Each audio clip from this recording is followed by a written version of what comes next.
வாழ்க வளமுடன். ஜெய் வாசவி, நற்பவி நற்பவி. ஜெய் ஸ்ரீராம். ஓம் கம் கணபதயே நமः. ஓம் ராம் அகஸ்தீஸ்வராய நமः. மாக மாசம் தை அமாவாசையிலிருந்து மாசி அமாவாசை 30 நாள் மாக மாசம். மாக மாசம்னா மகா பெருமை பொருந்திய மாதம். இதுல 30 நாளைக்கு 30 கதை சொல்வோம். ஒரே நாள்லயே காலையில 15 கதை, சாயங்காலம் 15 கதையும் விளக்கு வச்சு சொல்லலாம். நம்ம தினம் வைக்கிற பால் பழத்தோட கொஞ்சம் இந்த உலர் பழங்கள் இப்படி சொல்லுவோம் பாத்தீங்களா, அப்படி விசேஷமாவும் கேசரி இப்படி செஞ்சியும் படைக்கலாம். அந்த மாக புராணம் 30 ஒவ்வொரு வருஷமும் நாங்க தவறாம படிப்போம். இன்னைக்கு நாம பார்க்க போறது மாசி மகம்.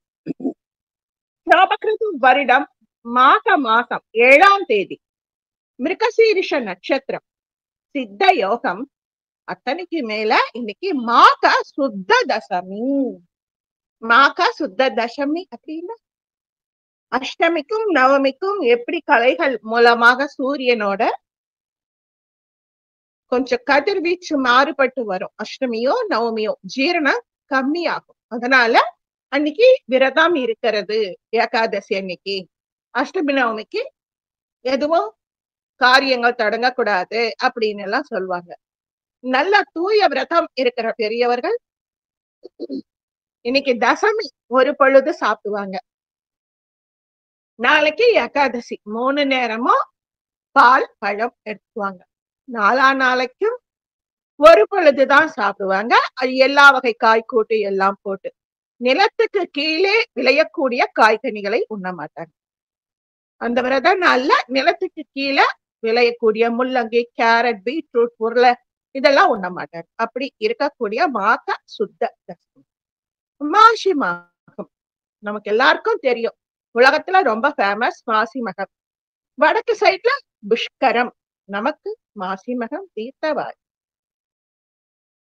நாம ஏன் கோயிலுக்கு போறோம் அது முதல்ல நம்ம தெரிஞ்சுக்கணுங்க.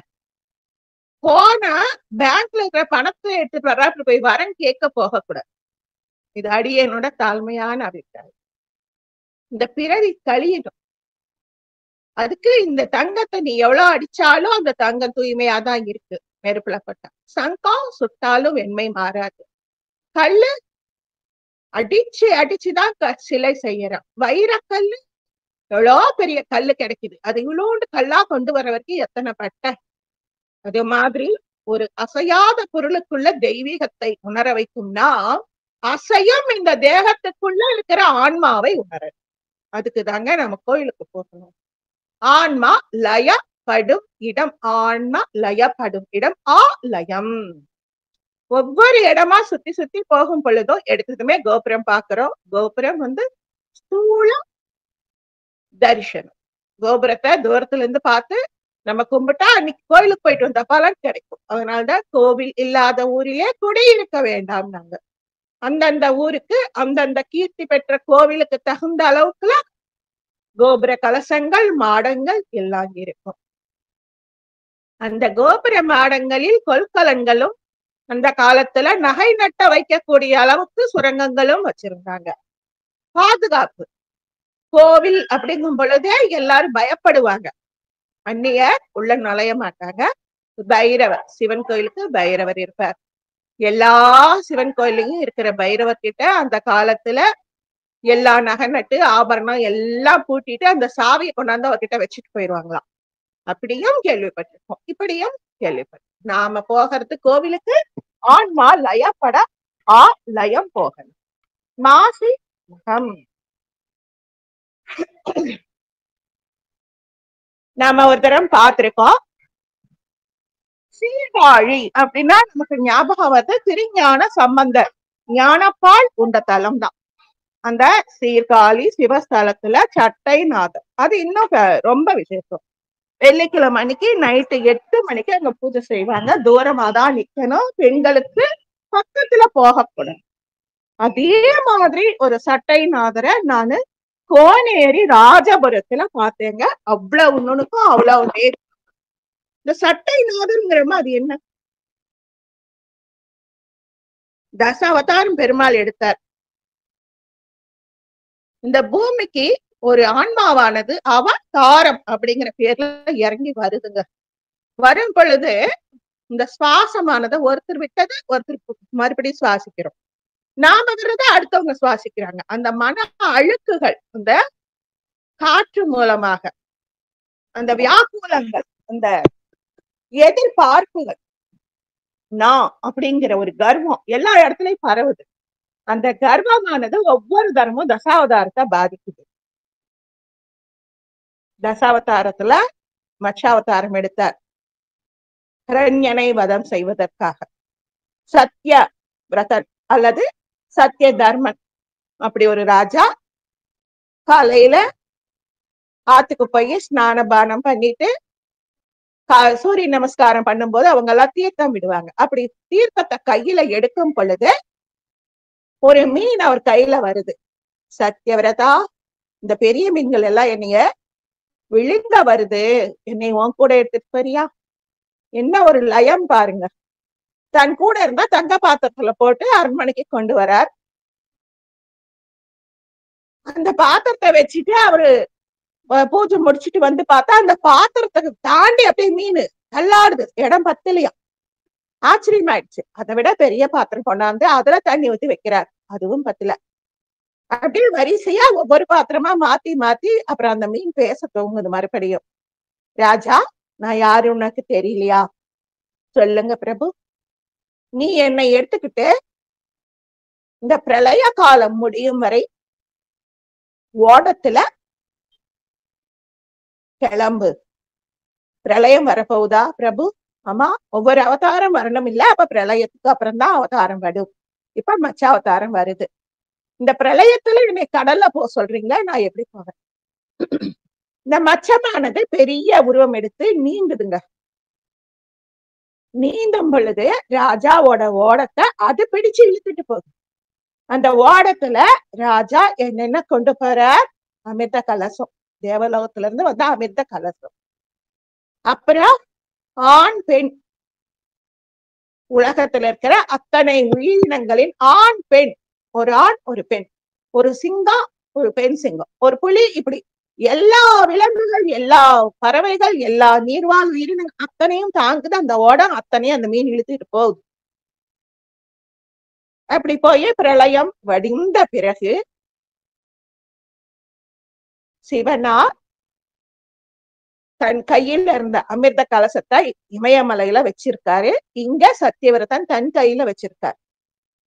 மேல இமயமலையில ஒரு குடம் நிறைய அமிர்த வச்சு அதுக்குள்ள உலகத்துல இருக்கிற அத்தனை பூச்சி, பூரான், மனுஷன், தேவன், கந்தர்வர் அத்தனை பேத்தோட ஜோடி வித்துக்களும் அதுல இருக்கு.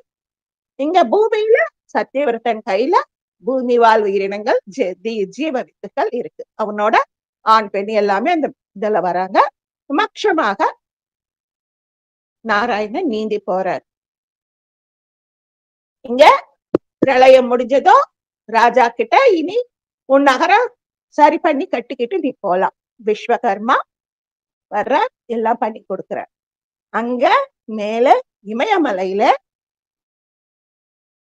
ஒரு கிராத வடிவம். கிராத வடிவம்னா வேடன். எப்பயுமே நம்ம ஆதிவாசிகளோட ஆயுதங்கள் எதுவா இருக்கும்? அவங்களே கற்களால தயாரிக்கப்பட்ட ஆயுதம் தான். வில்லு, அம்பு, இதுதான் அவங்களுடைய சிறந்த ஆயுதம். தேன், திணைமா, கனி, காய், இலை, வேர், சமூலம்பாங்க. இததான் அவங்க உணவு. இப்படித்தான் நியாயமா கிருத்தமா போதிச்சாங்க. அவங்க வில்லு அம்பு எடுத்துக்கிட்டு சிவபெருமான் இமயமலை சாரல்ல இருக்கிற இடத்துக்கு போறாரு. பார்வதி குரத்தி வடிவம் எடுத்து, அதாவது வேடனோட துணைவி வேடு வச்சியா வர்றாங்க. அங்க போய் அந்த அம்ப குடத்து மேல அடிக்கிறார். குடமானது உருண்டு உருண்டு உருண்டு வந்து விழுந்த இடம் கும்பகோணம். கும்பம் வந்து விழுந்த இடம் கும்பகோணம். இங்க சத்தியவிரதன் மச்சாவதாரம் எடுத்து இழுத்துட்டு போன பெருமாளோட சொற்படி பூமிக்கு வந்து நாடு நகரங்களை நிர்மாணிக்கிறார். மேல சிவலோகத்துல பார்வதியும் பரமேஸ்வரனும் கீழே நடக்கிறத வேடிக்கை பாக்குறாங்க. அந்த கும்பகோணத்துல கும்பம் வந்து விழுந்த இடம் கும்பகோணம். அந்த அமிர்த துளிகள் பட்டது பாத்தீங்களா, அது பஞ்ச குரோஷ ஸ்தலங்கள். இப்போ இது எப்படி இந்த கும்பம் வந்தது? இமயமலை உச்சியில பாதுகாப்பா வச்சாரு. பிரளய காலத்துல கடல் பொங்கி இமயமலை உச்சி வரைக்கும் போச்சோம். சிவபெருமான் அம்பால் அடிச்சு பூமிக்கு வந்துச்சு. பிரளய நீர் வழிந்ததும் ஒரு இடத்துல தரை தட்டி நின்றது. அப்படி கூட நின்ற இடம் கும்பகோணம். குடமூக்கு அப்படின்னு சொல்லக்கூடிய ஸ்தலம். தரை தட்டிய குடத்தின் மீதும் அம்பை செலுத்தி குடம் உடைந்து அமிர்தம் மீதி இருக்கு பாத்தீங்களா, அதுவும் கொட்டியது. சிவபெருமான் அமிர்தத்தில் நனைந்த மணலால் ஒரு சிவலிங்கத்தை உருவாக்கி அதனுள் அவரே ஐக்கியமானார். நம்ம திருவிடை மருதூர் தாங்க அது. உலகத்திலேயே தன்னைத்தானே பூஜித்த ஸ்தலம் சிவபெருமான். திரு இடை மருதூர். 3 மருதூர்ல இது இடை மருதூர். மருத மரம் தான் ஸ்தல விருட்சம். 27 நட்சத்திரங்களுக்கு 27 சிவலிங்கம். பிரம்மஹத்தி தோஷம் வருகுண பாண்டியனை பிடிச்சதுக்கு அங்க விடுபட்ட ஸ்தலம். சிவனே பூஜித்த ஸ்தலம். மணலால் அமிர்தம் கலந்து லிங்கம் பிடிச்சு பெரிய லிங்கம் வைக்கிறார். ஒரு சிவ பூஜைக்கு என்ன பண்ணணும்னு அவரே எல்லாருக்கும் பண்ணி காமிக்கிறார். அப்படி பூஜித்த ஸ்தலம் திரு இடை மருதூர். இப்படி வந்த இந்த குடமானது ஆதி கும்பேஸ்வரர் அப்படிங்கிற இடத்துல தங்குனதும். குடத்தின் வாசல் குடவாசல், குடத்தின் கோணம் கும்பகோணம். கும்பகோணத்திற்கும் குடவாசலுக்கு மத்தியம் திருச்சேரை. அங்க ரிண விமோச்சன லிங்கம் இருக்கு, ருண விமோச்சன லிங்கம் இருக்கு. நம்ம அந்த கோயிலையும் பார்க்க வேண்டாம், அதை மட்டும் பார்த்துட்டா கடன் தீர்ந்து போயிடும் அப்படின்னு ஒரு தகவல் இன்னைக்கு பரவுது பாத்தீங்களா, அந்த திருச்சேரை. எந்த கோயிலுக்கு போனாலும் கருவறையில இருந்து எல்லா கோயிலையும் பிரகார கோயில் எல்லாம் சுத்தணும். அப்பதான் ஒரு புண்ணியம் நமக்கு கிடைக்கும். அமிர்தத்தை உடைச்ச குடத்தை வெளிவந்த அந்த குடத்தை சுத்தி மாவிலை, பூரண கும்பமான தேங்காய், அந்த தேங்காயோட முடி, அந்த குடத்தை சுத்தி நூல் கட்டி தானே நம்ம ஐயருங்க வைப்பாங்க. அப்படி வச்ச அந்த நூல் அப்படி ஒவ்வொன்னும் ஒவ்வொரு இடத்துல விழுந்து அந்த இடங்கள் எல்லாம் புனித ஸ்தலமா மாறிச்சு. பஞ்ச குரோஷ ஸ்தலங்கள். அந்த அமிர்த பிந்து எங்கெங்க பட்டதோ அது பஞ்ச குரோஷ ஸ்தலம். அப்படி ஒரு குரோஷம் அப்படின்னா அந்த காலத்துல எவ்வளவு அழகா கணக்கு பண்ணியிருக்காங்க. நம்ம ஒரு மனிதன் சாதாரணமாக நடந்து போகக்கூடிய 2.5 நாளிகை வழி அளவுள்ள தூரம். 2.5 நாளிகைனா ஒரு முகூர்த்த காலம். ஒரு முகூர்த்த காலம்னா 1.5 மணி நேரம். ஒரு நாளிகை அப்படின்னா 24 நிமிஷம். இப்படி 2.5 நாளிகை வரை அவன் நடக்கிறது தான் ஒரு குரோஷம். அப்படி ஒருத்தர் நடந்து போகக்கூடிய தூரம் சுமார் 4 கிலோமீட்டர்ல இருந்து 6 கிலோமீட்டர் வரைக்கும் மனிதரை பொறுத்து மாறுபடுமா. சுமார் அந்த ஒரு பூமியில நம்ம நடக்கும்போது பதக்கு நடக்கக்கூடாதான். பூமி தாய் திட்டுவாலாம், பொறுமையா அழகா நடக்கணுமா. அப்படி செல்லக்கூடிய அந்த 5 குரோஷ ஸ்தலங்களுக்கும் சுத்தி நாம பொறுமையா நடந்து போனா அது 24 கிலோமீட்டருக்கு வருதாம். இவ்வளவு தூரம் அமிர்தம் பரவி இருக்கு. அந்த பஞ்ச குரோஷ ஸ்தலங்களை நாம வலம் வந்தால் 24 கிலோமீட்டர். அது எது திரு இடை மருதூர். இன்னைக்கு திருவிடை மருதூர். திரு நாகேஸ்வரம் பாம்புக்கு, அந்த நாகேஸ்வர சுவாமிக்கு ராகுதேவனுக்கு பாலாபிஷேகம் பண்ணா நீல நிறமாக தோன்றக்கூடிய வித்தியாசமான கற்களால் செதுக்கப்பட்ட சிலை. தாராசுரம் எல்லாரை விட ரொம்ப ஒரு சிற்ப நுணுக்கம் பார்க்க வேண்டிய இடம். அங்க இருக்கிற படிகளை இன்னைக்கு எல்லாம் வேலி போட்டு அடைச்சிட்டாங்க. முதல்ல எல்லாம் நாம பக்கத்துல போனா அங்க இருக்கிறவங்க அந்த படிகளை தட்டி காமிப்பாங்க. ஒவ்வொரு படியும் சரி க ம ப த நீ சா அந்த சப்த ஸ்வரங்களை எழுப்பும். இன்னைக்கு எல்லாம் இத பாதுகாப்பா வச்சுட்டாங்க. சுவாமி மலை 60 படிகளும் பிரபவா விபவா யுவா சொல்றோம் பாத்தீங்களா, அந்த 60 படிகள், 60 வருடங்களே 60 படிகள். காடலவனம், கருப்பூர், கரு நிலைக்கும் இடம் கருப்பூர். இந்த 5 ஸ்தலங்கள் தாங்க பஞ்ச குரோச ஸ்தலம். இந்த யாத்திரைக்கு போறவங்க இந்த பஞ்ச குரோச ஸ்தலங்களுக்கு போகணும். ஒவ்வொரு இடமும் இன்னைக்கு நாம போனோம்னா 3 நாள் 4 நாள் தங்கிட்டு ஓடி வந்துடுறோம், எல்லாம் பார்த்துட்டோம் அப்படிங்கிறோம். ஒவ்வொரு பகல் தங்கி வழிபடணும். அதுக்கப்புறம் கும்பகோணம் கும்பேஸ்வரர் கோயிலுக்கு போகணும். வேதங்களுக்கெல்லாம் அங்கமாக பல நூல்கள் அமைந்ததை போல கும்பகோணத்துக்கே அங்கமாக இந்த பஞ்ச ரோச ஸ்தலங்கள் இருக்கு. இத்தனைக்கு மேல கும்பகோணத்துல இன்னும் ஒண்ணு அவசியம் பார்த்தே ஆகணுங்க, திருக்கோட்டியூர். திருக்கோட்டியூர் இன்னைக்கு அதை கொட்டையூர்னு மாத்திட்டாங்க சொல் வழக்குல. அந்த ஒரு ஸ்தலத்துல இதை பத்தி நம்ம ஒரு தடவை சொல்லி இருக்கோம், இருந்தாலும் கும்பகோணத்தை பத்தி பேசும்போது அதுவும் வருது.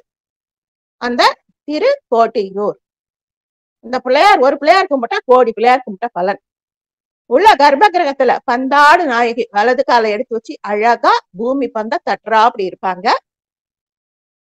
இந்த 14 புவனங்களும் தேவி பராசக்தியின் பந்தாடுங்க கருவிகள். ஒரு பந்து முடிஞ்சு போச்சுன்னா அடுத்த பந்து அங்க உற்பத்தி பண்ணுவாங்க. சிருஷ்டி ஸ்திதி லயக்காரி ஆதி பராசக்தி, அதை உணர்த்தும் பந்தாடு நாயகி. எப்பவும் பூமி பந்துகளை இப்படி வெட்டிட்டு இந்த அம்மா உதச்சுக்கிட்டு விளையாடிக்கிட்டே இருக்குதே, பூமாதேவிக்கு வலிக்காதா? சிவனுக்கு தோணி இருக்கு, இப்படி நீ உன் விளையாட்டு பொம்மையா இந்த பூமியை பண்றியா, அவளுக்கு வலிக்காதா? பூமி மாதா சொன்னாங்களா, மேடும் பள்ளமுமாக இருக்கும் என்னை பார்வதி தேவியின் பாதங்கள் பட்டு பட்டு பட்டு பட்டு வட்ட வடிவில் உருவானேன் அப்படின்னு சந்தோஷமா சொல்றாங்களாம். அந்த பந்தாடு நாயகி கோவில் கோட்டியூர்ல இருக்கு. அந்த மீன் இழுத்துட்டு போச்சா, அந்த மீனுக்கு ஒரு கர்வம் வந்துருச்சு. நாராயணன் அவதாரம் எடுக்கிறாருன்னா நாராயணனே வரமாட்டார், ஒரு கூறுதான். இந்த பிரளயத்துல எதிர்த்துக்கிட்டு நான் எவ்வளவு நல்லா இதை இழுத்துட்டு போனேன், ஒரே கர்வம். சிவபெருமான் வந்து மீனே வா, மறுபடியும் சிவ நாராயணனோட ஐக்கியமாக, நான் மாட்டேன், நான் இந்த பூமியில தான் இருப்பேன். சொன்னா கேளு, வா. முடியாது. 2 பேருக்கு சண்டை வந்து மீனின் அடையாளமான துடுப்புகளையும், அதாவது வாள், 2 பக்கம் அதுக்கு என்னமோ செவுளோ என்னமோ சொல்லுவாங்க, மீனோட செவுள்கள், அது எல்லாத்தையும் எடுத்து மாலையா கோர்த்து கழுத்துல போட்டுக்க. இதுதான் சீர்காழி சட்டைநாதரோட தச அவதார முடிவு. மச்ச அவதாரத்துக்கு வாளையும் துடுப்புகளையும் மாலையா போட்டுக்க. கூர்மாவதாரம், நான் தான் பூமியை கடையும் போது தாங்குனேன், என்னை விட யாரும் இல்லைன்னு கடல் பார்க்கடல் பூரா தத்தி தத்தி அட்டகாசம் பண்ணிச்சு. பிடிச்சு ஆமையின் அடையாளமான ஆமையின் ஓட்டை எடுத்து அணிந்து கொண்டேன். வராகஸ்வாமி, நான் தான் இந்த பூமியை காப்பாத்தினேன்ப்பா, வேற யாராலையும் இது முடியுமா? நான் அச்சாவதாரம் எடுத்து உடனே முடிச்சிட்டேன். அப்படியா அப்படின்னு வராகத்தோடு போரிட்டு வராகத்தின் பற்களையும் நகங்களையும் கொம்புகள், கொம்புகள்னா இந்த தந்தம் மாதிரி இருக்கும்ல, அதை எடுத்து மாலையில கொத்துட்டேன். நரசிம்ம அவதாரம் பண்ணின பெரிய வேலை என்னன்னா, ஹிரண்யனின் அண்ணனான ஹிரண்ய கசிபுவை மடியில வச்சு, உள்ளும் இல்லாம புறமும் இல்லாம, இரவும் இல்லாம பகலும் இல்லாம, ஆயுதமும் இல்லாம அஸ்திரமும் இல்லாம, எப்படி மாலை பொழுதுல தூணை பிளந்து கொண்டு வெளியே வந்து வாசல் படியில அமர்ந்து, கீழே பூமியில இல்லாம ஆகாயத்துல இல்லாம அந்தரத்துல தன்னோட மடியில போட்டு பிள்ளை கைகள் நகங்களால் அந்த அந்த நகங்களால் கடிபடும் பொழுது ஹிரண்ய கசிபுவின் ரத்தம் ஏறிடு. அவருக்கு ஒரு மாதிரி அந்த ஹிரண்ய கசிபுவின் ரத்தத்துல என்ன கலந்திருக்கும்? ஒரு ஆணவம், கண்மம், மாயை. நான் தான் பெரியவன்னு எல்லா இடமும் போய் நம்ம ஆந்திராவில நவ நரசிம்மர் கோயில் கிட்ட போய் சுத்திட்டு இருக்காரு. ஒவ்வொரு இடமா பிடிச்சு பிடிச்சு பிரகலாதன், நாரதன், ஒவ்வொருத்தரும் திருப்பதியில 7 மலையில 7 பேர் இருக்கிற அப்படி அங்க ஒவ்வொருத்தரா பிடிச்சு பிடிச்சு வைக்கிறாங்க. 9வது மலையில செஞ்சு லட்சுமி, லட்சுமி மகாலட்சுமி, செஞ்சு அப்படின்னா ஆந்திராவில வேடுவ பெண், வேடுவ பெண் வடிவத்துல வந்து அடக்கி உட்கார வச்சாங்க, அது வேடுவ. ஆனாலும் நரசிம்மரன் ஆகாரம் அடங்கல. அதனால சிவபெருமான் வந்து எந்த நகங்களும் எந்த பற்களும் அசுரனின் மேயை கிழித்ததோ அதை உடைத்து தன்னுடைய மாலையா கொண்டு. இதனாலதான் சீர்காழி சட்டைநாதர் பெண்கள் பக்கத்துல போகக்கூடாதுங்கிறது. சில விசேஷமான காலங்கள் அவர் கண்களை பார்க்கும் பொழுது அப்படி தக தக நெருப்பு மாதிரி எரியும். நரசிம்மரின் அந்த தோலை உருவி தன்னுடைய கரி உரி போர்த்திய மேனியிலே போத்திக்கிட்டாராம். நரசிம்மரின் பிடரி முடியை எடுத்து தன்னுடைய தலையில சொருகிக்கிட்டாராம். நரசிம்மரின் அந்த குடல் மாதிரி இருக்கக்கூடிய அந்த இத பிடுங்கி பூநூலா போட்டுக்கிட்டாராம்.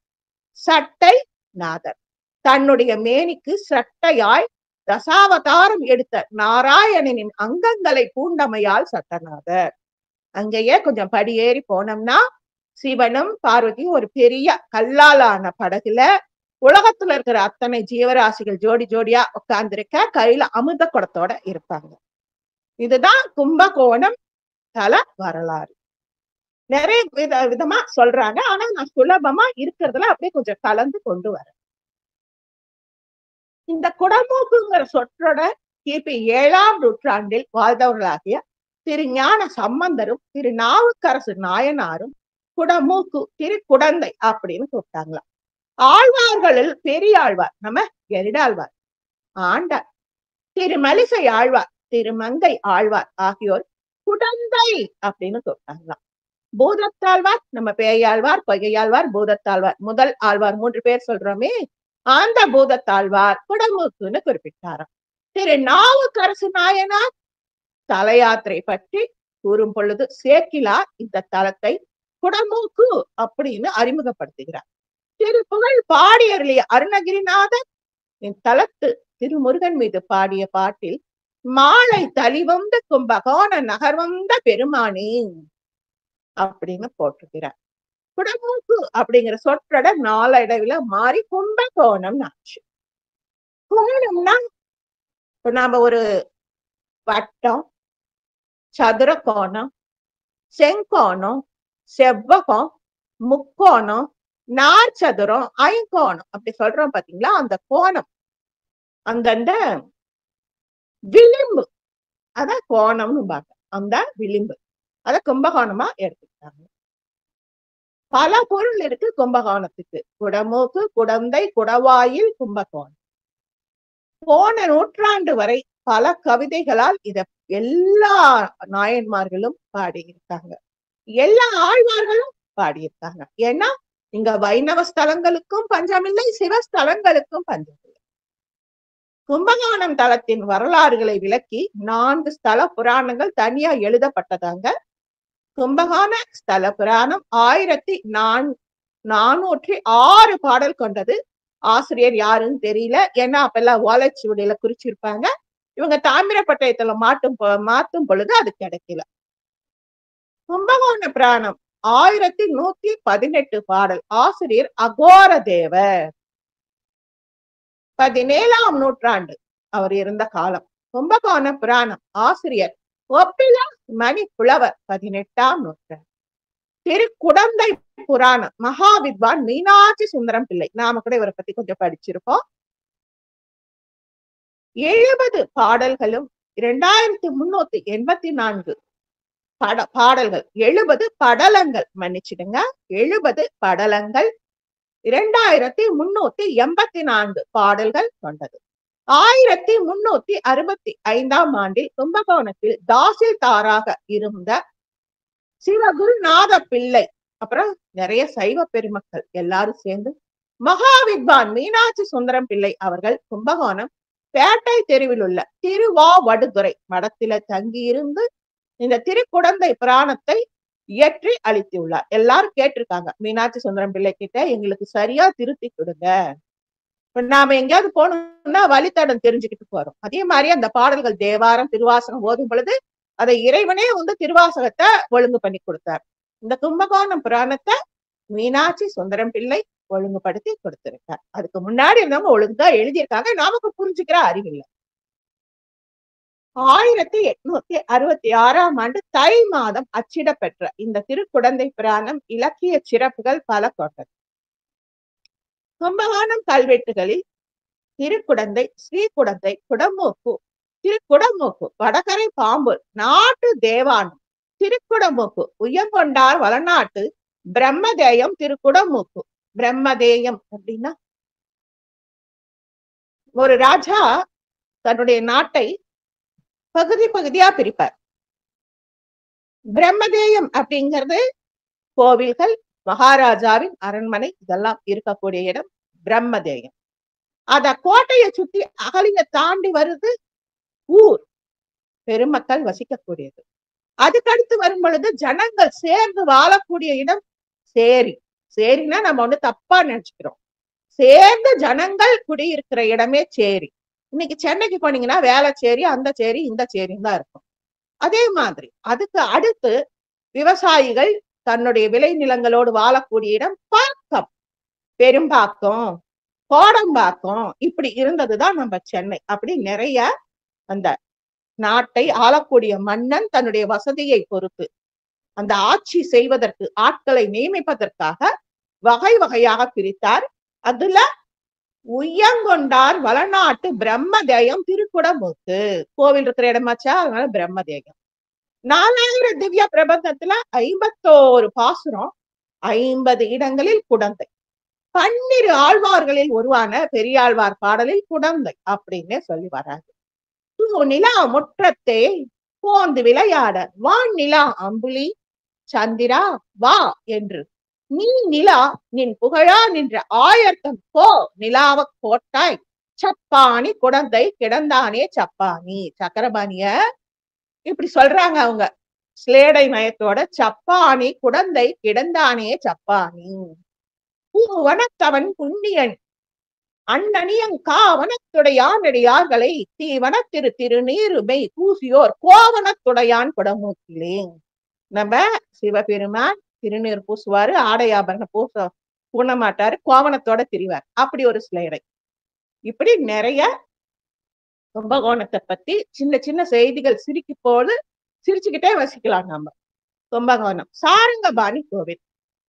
முன் மண்டபத்து தெற்கு சுவற்றில் காணப்படும் கல்வெட்டு விஜயநகர வேந்தர் விருப்பண்ண உடையாருக்கு உரியது. இந்த கல்வெட்டின் காலம் கிபி 1385 ஐப்பசி மாதம் 27ஆம் தேதி புதன்கிழமை. இந்த கல்வெட்டில் தான் இந்த ஊரின் பெயர் கும்பகோணம் முதல்ல பதியப்படுச்சு.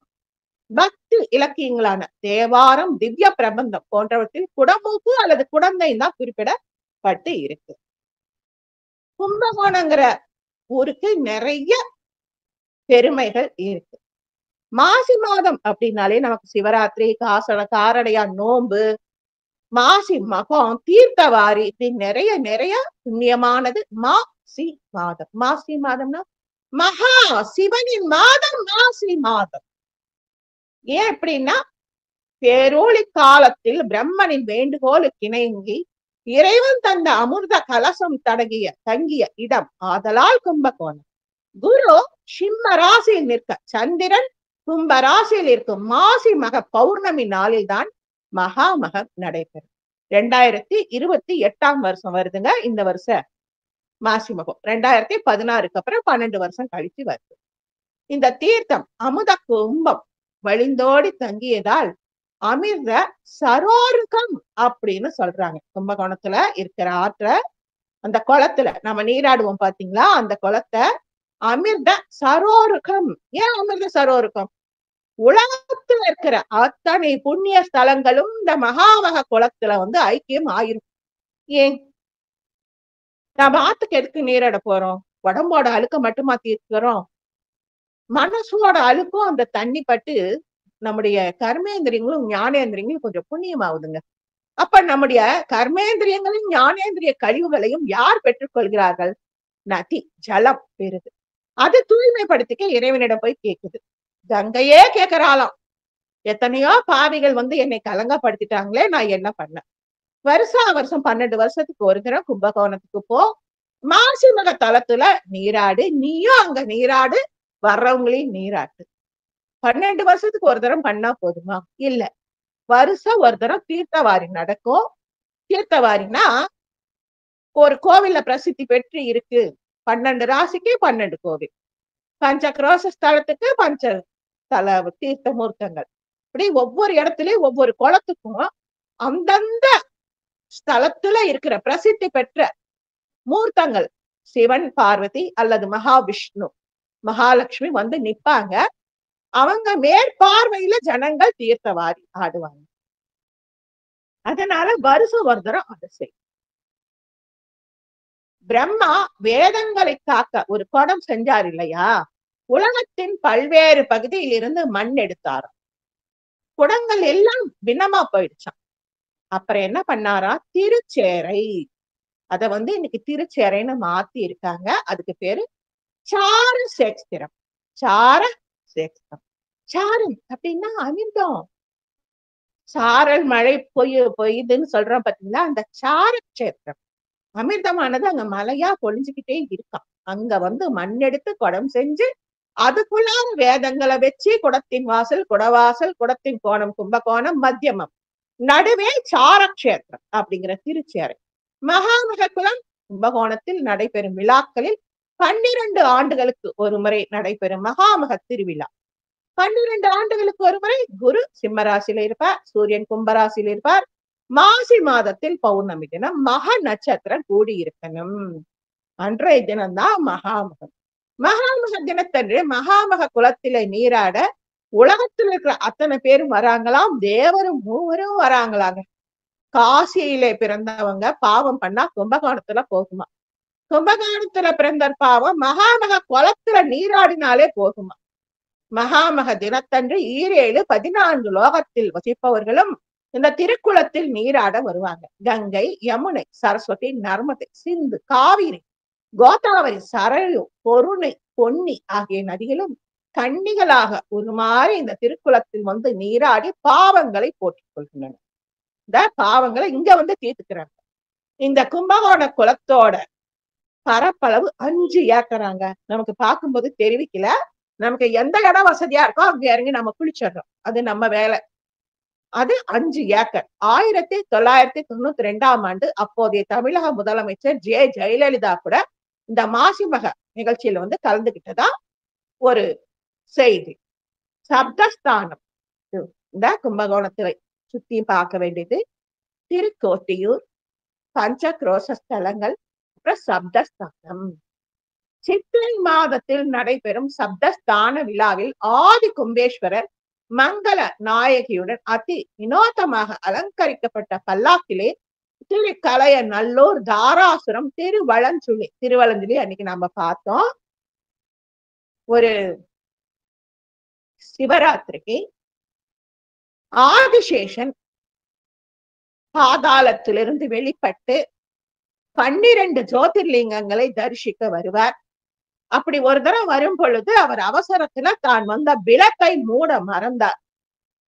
பூமியிலிருந்து பிளந்துக்கிட்டு வெளியே வரும் பொழுது விளக்கை மூடிடும். இப்ப நம்ம வீட்டை விட்டு வெளியே போகும்போது வீட்டு கதவை தாள் போட்டு பூட்டுறோம். அதை மறந்தார். அந்த பள்ளத்தின் காரணமாக அந்த ஊர் ரொம்ப அவசரப்பட்டது. அந்த ராஜா வந்து என்ன பண்றதுன்னு பிரஷ்னம் பார்த்தா, ஒரு முடிக்கொண்ட தலை அதிலே பலியிடப்படுமானால் அந்த விலம் மூடும். ராஜா ஊர்ல இருக்கிறவங்க கிட்ட கேட்கிறாரு, இதுக்கு என்ன அர்த்தம்? ராஜா, உன்னுடைய சிரசத்தான் இந்த பிரளய பள்ளம் கேட்குது.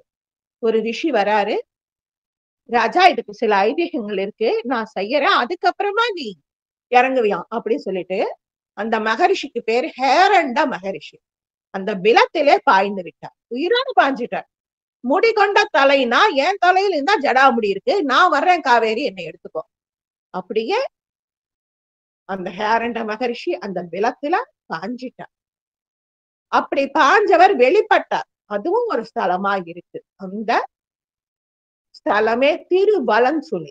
ஏன் திருவலஞ்சுழி? அன்னைக்கு அந்த ஹேரண்ட மகரிஷி அங்க பாஞ்சதுமே அந்த காவேரியானவள் வளமாக சுழித்தாள். நாட்டு மக்களுக்கு நன்மை செய்வதற்காக வளமாக சுழித்தாள். அதனால அது திருவலஞ்சுழி. அங்க இருக்கிற விநாயகர் யாரு? கடல் நுரை விநாயகர். பின்னால இருக்கிறவங்க யாரு? கற்பக விருட்சத்துக்கு கீழே பார்வதி பரமேஸ்வரன். சுவாமிமலை, கொட்டையூர், அதான் கோட்டையூர், மேல காவிரி ஆகிய ஸ்தலங்களுக்கு எழுந்தருளி காட்சி கொடுத்து திரும்புவாங்களாம். கும்பகோணம் நல்ல நல்ல தமிழ் இலக்கியங்கள், பஞ்சக்ரோஷ ஸ்தலங்கள், நட்சத்திர ஸ்தலங்கள், 12 ராசி ஸ்தலங்கள், சிவஸ்தலங்கள், வைணவ ஸ்தலங்கள், வைப்பு தலங்கள். வைப்பு தலங்கள்னா தேவாரம் பாடிய ஸ்தலங்கள், தேவார பாடல் பெற்ற ஸ்தலம்னு சொல்றோம். அதுக்கு கொஞ்சம் உபயமாக 3 பேரும் பாடாம ஒருத்தர் மட்டும் பாடிட்டு போயிட்டா அது வைப்பு தலம் அப்படின்னு சொல்லக்கூடியது. அப்படி இந்த பெயர் பெற்ற இந்த கும்பகோணத்தை சுத்தி இந்த பஞ்சக்ரோச ஸ்தலங்கள், கோஷ்டியூர், திருக்கோட்டியூர், அப்புறம் அந்த குளம் இருக்கு பாத்தீங்களா, 5 ஏக்கர் குளம். அந்த குளத்தை சுத்தியும் நிறைய சிவலிங்கங்கள் இருக்குங்க. எங்களுக்கு என்னன்னு தெரியல, எல்லாரும் போயிட்டு வராங்களேன்னு குளிச்சுட்டு நாங்களும் எல்லா சிவன்களையும் கும்பிட்டுட்டு வந்தோம். அப்படியே 4 பக்கமும் மண்டபம் மாதிரி இருக்கு, அதுல நிறைய சிவன்கள் இருக்காங்க. அந்த சிவன்களையும் சேவிக்கணுமா, ஏன்னா அவங்கதான் அந்த குலத்துக்கு அதிகாரிகள். நம்ம பாட்டுக்கு வந்தோம், குளிச்சோம், பாவத்தை போக்குறோம்னு இருக்கக்கூடாது, அவங்களையும் தரிசித்து புண்ணியம் பெறணுமா. அந்த திருக்குழந்தை புராணத்துல இப்படி சொல்றாங்க. கற்றவர் புகழும் கும்பகோணத்தை கலந்து போற்றும் பெற்றியுரை குரோச யாத்திரை, அதாவது பஞ்ச குரோச யாத்திரை பேணல் வேண்டும். உற்றவ தலமோர் உறைந்துள் பஞ்ச ரோசஸ்தலம், அந்த உற்றவ தலமோர் 5 ஒவ்வொன்றொரு நான் மேவிற் பெற்ற புண்ணியம் பயக்கும் எம்மனார். பஞ்ச குரோசஸ்தலத்துக்கு போனா பத்தாது, சுத்தி இருக்கிற எல்லா லிங்கங்களையும் கும்பிடுங்க. மாசி மகத்துல மகாமக குலத்துல நீராடி செல்ல தேவாதி தேவர்களும் பூலோகம் வர்றாங்க. தமிழ்நாட்டுல இருக்கிற கும்பகோணத்துல 12 ஆண்டுக்கு ஒரு முறை மகாமகம் கொண்டாடப்படுறாங்க. கும்பகோணத்தின் நடுவே இருக்கும் பகுதியான மகாமக குலத்துல நாம இறங்கி நீராடணும்னா அவ்வளவு புண்ணியம் பண்ணிருக்கணும். பாவங்கள் கரைய அனைவரும் புனித நதிகளில் நீராடுவோம். புண்ணிய நதியாக கருதப்படும் கங்கா, யமுனா, நர்மதா, சரஸ்வதி, காவேரி, சிந்து, கோதாவரி, தாமிரபரணி இவங்கெல்லாம் இங்க வந்து நீராடி நம்மளை காப்பாத்துறாங்க. அதனால நாம இங்க போய் நீராடணும். இந்த கும்பகோண மகாமக குளத்துல 20 வகையான தீர்த்தம் இருக்குதாங்க. நமக்கு தெரியலீங்க, அவங்க சொல்றாங்க. ஏன்னா நமக்கு அது பிரிச்சு பார்க்க தெரியாது. அப்படியே ஒரு கடல் மாதிரி அது பாட்டுக்கு பொங்கிட்டு கிடக்கும். ஒரு பக்கம் குளிச்சுட்டு ஏறுவான், ஒரு பக்கம் குளிக்க இறங்குவாங்க. சோப்பு போடாதம்பாங்க, ஷாம்பு போடாதம்பாங்க, மஞ்சளை மட்டும் தேய்ச்சிட்டு வரணும். பிரம்ம தீர்த்தம் குபேர தீர்த்தம், கோதாவரி தீர்த்தம் கங்கா தீர்த்தம், வாயு தீர்த்தம் யமுனை தீர்த்தம், ஈசான்ய தீர்த்தம் நர்மதை தீர்த்தம், இந்திர தீர்த்தம் சரஸ்வதி தீர்த்தம், அக்னி தீர்த்தம் காவேரி தீர்த்தம், யம தீர்த்தம் குமரி தீர்த்தம், நிருத்திய தீர்த்தம், நிருத்தினா பூமி தண்ணி, பயோஷினி தீர்த்தம் 66 கோடி தீர்த்தம், வருண தீர்த்தம், சரையு தீர்த்தம். இப்ப நம்ம அயோத்தியில பாய்ட்டு பாத்தீங்களா சரையு நதி, அந்த சரையும் வந்து இங்க கலக்கறாளாம். தேவ தீர்த்தம் ஆகிய 20 தீர்த்தங்களும் அங்க இருக்கு. காலம் எப்படி போகுமா, கும்பகோணத்துல தீர்த்தம் அடியாச்சு, பஞ்சக்ரோச ஸ்தலங்கள் போயாச்சு, சப்தஸ்தானங்கள் பார்த்தாச்சு, சுத்தி இருக்கிற சிவலிங்கங்களை தரிசனம் பண்ணியாச்சு, நட்சத்திர கோவில்கள், ராசி ஸ்தலங்கள் எல்லாம் பார்த்தாச்சு. ஆனா மட்டும் போயிடுமா? கும்பகோணத்தில் இருக்கும் 12 சிவன் கோவில்கள், 5 வைணவ கோயில்கள் தீர்த்தவாரி இந்த குளத்துல வச்சு நடக்குது. கிட்டத்தட்ட 12 கோவில்களின் தீர்த்தவாரி ஒரே இடத்துல நடக்கும். அந்த தீர்த்தவாரியில நாமளும் கலந்துக்கணும். நம்மளால குளத்துல இறங்க முடியுதோ இல்லையோ, அங்க யாராவது இறங்கி தீர்த்தத்தை தெளிக்கிறாங்க. ஏன் அந்த வார்த்தையை சொல்றேன்னா, எல்லா சுவாமியும் தீர்த்தவாரிக்கு வந்துருதுங்க. அப்படியே ஒரு குழந்தை கூட்டிட்டு கூட நடக்க முடியாத அளவுக்கு அவ்வளவு நெருக்கமா இருக்கும். அதனால யாராவது ஒரு புண்ணியவான் போய் அந்த தீர்த்தத்தை எடுத்துட்டு வந்து சுவாமி கிட்ட வச்சு நம்ம மேல தெளிக்கும் பொழுது அந்த தீர்த்தவாரியை நாம் அனுபவிக்கிறோம். இந்த தீர்த்தவாரிங்கிறது 1518ஆம் ஆண்டு தொடங்கி கும்பகோணத்துல நடந்துட்டு வருதான். 2016 ஆண்டு மகாமகம் 10 நாள் பிரம்மோற்சவம். அடுத்த முறை கும்பகோண மகாமகம் 2028ஆம் வருஷம். இந்த காசி விஸ்வநாதர் கோயில் ஒண்ணு இருக்குதுங்க. அங்க நவ கன்னியர் அருள் பாலிக்கும் இடம். அமிர்த கலசத்திலிருந்து குடமுக்கு தங்கிய இடம் ஆதி கும்பேஸ்வரர் இடம். வில்வம் விழுந்த இடம், கும்பத்தை சுத்தி மாவில வில்வம், பூநூல், தேங்காய், தேங்காய் நாறு எல்லாம் ஒவ்வொன்றும் விழுந்தது பாத்தீங்களா. அந்த வில்வம் விழுந்த இடம் நாகேஸ்வரர் கோவில். புரி, அதாவது தேங்காயோட உச்சி அந்த முடி விழுந்த இடம் சோமேஸ்வரர் கோவில். இங்க நாம அந்த ஊர்ல போய் கேட்கும் பொழுது சிரிப்பா இருக்கும். வியாழ சோமேஸ்வரர் கோவிலுங்க. அந்த பேரோட புராண பெயர் வியாழ சோமேஸ்வரர் கோவில். நாங்க வியாழ சோமேஸ்வரர் கோயில் எங்க இருக்குன்னு கேட்டுக்கிட்டே போறோம். ஏழ சோமேஸ்வரர் கோயில் தான் இருக்குது, வியாழ சோமேஸ்வரர் கோயில் இல்லைன்ட்டாங்க. மறுபடியும் நாங்க அப்போ இப்ப இருக்கிற மாதிரி அப்ப செல்போன்ஸ் எல்லாம் கிடையாதுங்க. நாங்க மறுபடியும் சுத்தி வந்து அங்க இருந்த பெரியவங்களை கேட்டப்போ, ஓ நீங்க வியாழ சோமேஸ்வரரா? அம்மா இந்த ஏழ சோமேஸ்வரன் அது மாறி போச்சுமா, இதுதான் பாரு நிக்கிறியன்னாங்க. அந்த வியாழ சோமேஸ்வரர் கோவில்ல என்ன விழுந்தது? இந்த தேங்காயோட உச்சியில் இருக்கிற முடி விழுந்தது. பூணூல் யஜ்ஞோபவீதம் விழுந்த இடம் கௌதமேஸ்வரர் கோவில். தேங்காய் நாரிகேலம் விழுந்த இடம் அபிமுகேஸ்வரர் கோவில்.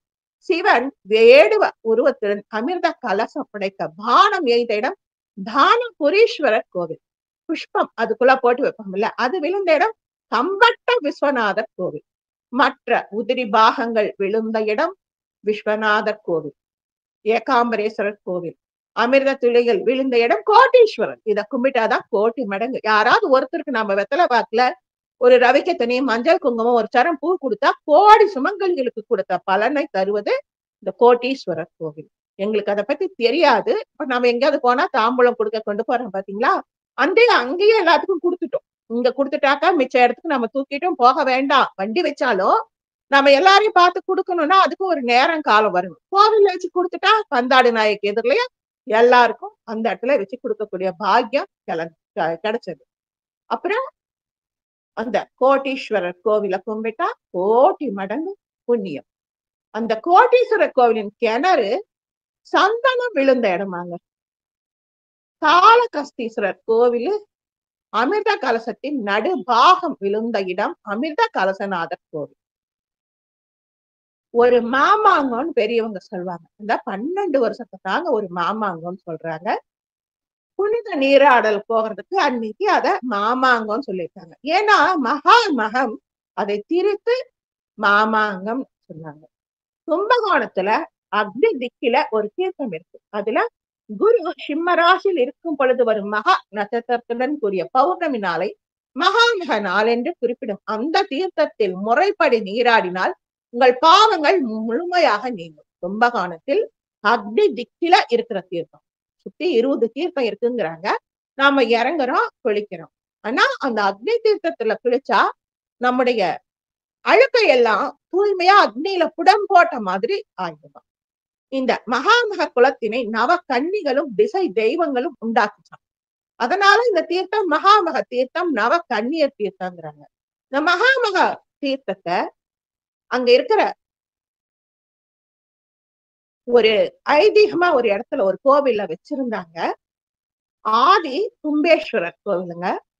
ஒரு பாத்திரம் ஒண்ணும் ஒரு 50 குடம் பிடிக்குங்க. அதிகமா பிடிக்குமே தவிர கம்மியா பிடிக்காது. என்னங்க இது எதுக்காக இப்படி வச்சிருக்கீங்கன்னு கேட்டோம்.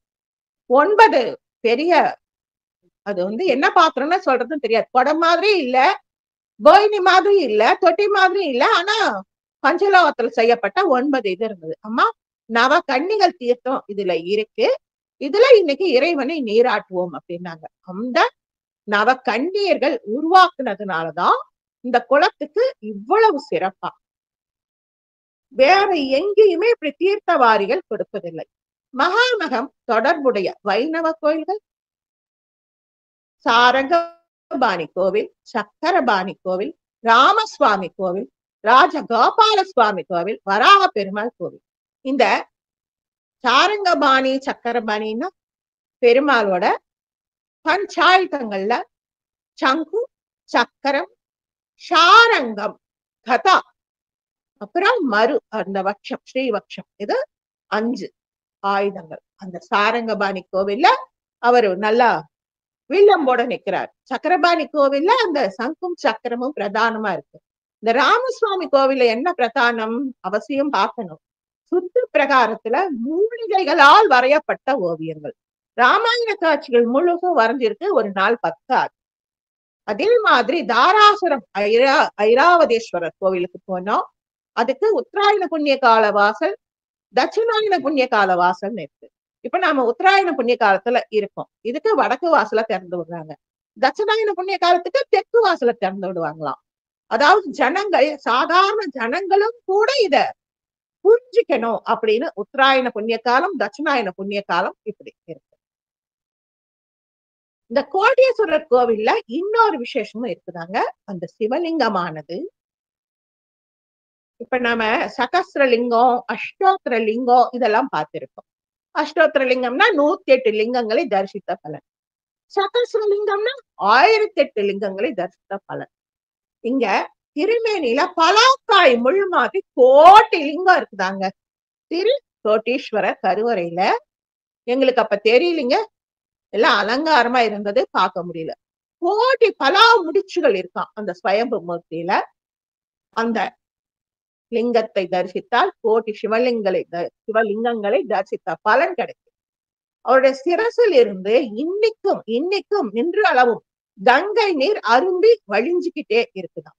பத்ர யோகி முனிவர் தரிசனம் செய்ய வரும் பொழுது இறைவி அவங்களுக்கு பந்தாடும் கோலத்தில் காட்சி அமைத்தார், அவருக்கு கொடுத்தார். பத்ரயோகி தவம் பண்ணி இந்த கோட்டி பலாமுள் இருக்கக்கூடிய கோட்டி லிங்கேஸ்வரர் தரிசனம் பண்ணிட்டு அம்பிகை கும்பிட வரும் பொழுது பந்தாடு நாயகி, அதாவது கந்தகா கிரீட்டாம்பிகை, கந்தகா கிரீட்டாம்பிகை, கந்துலாடேதி அப்படின்னு தெலுங்குல ஒரு வார்த்தை சொல்லுவாங்க.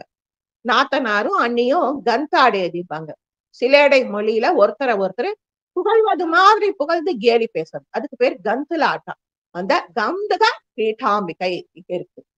இந்த உலகம் உருண்டைய அந்த வலது பாதத்துல தட்டி தட்டி இந்த உலகத்தை அவங்க புண்ணியம் பண்றாங்களாம். பரமசிவனின் பெயர் கோட்டீஸ்வரர். பரிவார தெய்வங்களுக்கு விநாயகர், கோட்டி விநாயகர். சுப்பிரமணியா, கோட்டி சுப்பிரமணியா. சண்டிகேஸ்வரா, கோட்டி சண்டிகேஸ்வரா. தட்சிணாமூர்த்தி, கோட்டி தட்சிணாமூர்த்தி. இப்படித்தான் இந்த கோவில்ல இருக்கிற எல்லா தெய்வங்களுக்கும் அவங்க கோட்டி கோட்டி கோட்டின்னு வச்சிருக்காங்க. நாம உத்தராயண புண்ணிய காலத்துல இருக்கும் அப்படின்னு சொல்றோம். எப்படி உத்தராயண புண்ணிய காலம்னா நம்ம ரத சப்தமி வந்ததா, அதனால உலகமானது மாறி சுழலும். சூரியன் ஒரே இடத்துலதான் இருக்காரு, ஆனா உலகம் தன்னுடைய சுற்றுப்பாதையை மாத்திச்சு. ஒரு நிமிடம் அப்படின்னா அதுக்கு 60 நொடி, ஒரு நொடிக்கு 60 விகடி. நாம இப்ப எப்படின்னு அப்படி சொல்றதுக்குள்ள ஒரு நொடி, அந்த நொடியை 60ஆல் வகுத்து இருக்காங்க நம்முடைய மூத்தோர்களும் முன்னோர்களும். அது விகடி. அப்படி ஒரு விகடி நேரத்துல தட்சிணாயன புண்ணிய காலத்துல இருந்து உத்தராயண புண்ணிய காலத்துக்கு பூமி திரும்பிடுச்சு. நாம இப்ப உத்தராயண புண்ணிய காலத்துல மாசி மகத்தை பத்தி கொஞ்சம் தெரிஞ்சிட்டு இருக்கோம்.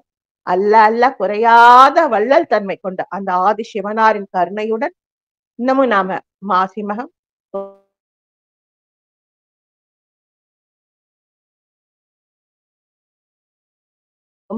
நம்முடைய குருவர சகோதர சகோதரிகளுக்கும் 30 கோடி தேவர்களுக்கும் ததாஸ்து தேவதைகளுக்கும் பிரபஞ்ச பேராற்றலுக்கும் ஸ்ரீ லலிதாதேவி பொற்பாத கமலங்களுக்கும் அடியேனின் சிரம் தாழ்ந்த வணக்கங்கள். வாழ்க வளமுடன்.